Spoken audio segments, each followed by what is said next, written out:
Hi, my name is Oyinyechi. I am a radio presenter, a voiceover artist, an events host / MC, and an audio producer. And I'm here to answer a few questions about Jesus. The Bible says that the apostle who betrayed Jesus killed himself. Who was he and how did he commit suicide? Well, the apostle that Judas Jesus is Judas Iscariot, and he killed himself by hanging himself. What came first? Jesus' crucifixion, the resurrection, or the Last Supper? Well, interestingly, the Last Supper came first, not last. When the soldiers came for Jesus, what wound did Peter inflict on the soldiers of the high priest? I believe he slashed off his ear, cut off his ear. What is my favorite line of the Bible?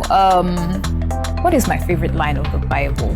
There are so many, and for risk of sounding cliche, my favorite line has to be John 3:16. For God so loved the world that he gave his only begotten son. That's more than a line at this point, but that's just the greatest act of love that there is. Not because it's easiest to remember, I promise you that's not why I'm choosing this line, but it's actually one of my most favorite lines. How many days passed between Jesus' death and resurrection?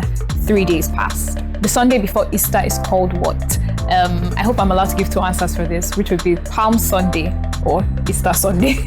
My Easter motivation or message to you this season is, I'm about to rhyme for you, which we almost always do at this time of the year. But honestly speaking, let's remember the reason for the season, and that is Jesus who died.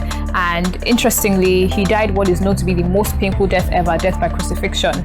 And if you actually do a study, maybe watch shows like Passion of the Christ, it will give you just a glimpse, not even the full picture of the suffering that Jesus went through. He didn't just sleep and not wake up. He actually suffered. He was embarrassed. He was beaten so terribly, so mercilessly for you and I. And he died for your sake and for my sake. So let's remember that. Let's remember the soberness of the season, if soberness is a word. And, just honor and love God and remember that he resurrected for you and I. Happy Easter celebrations!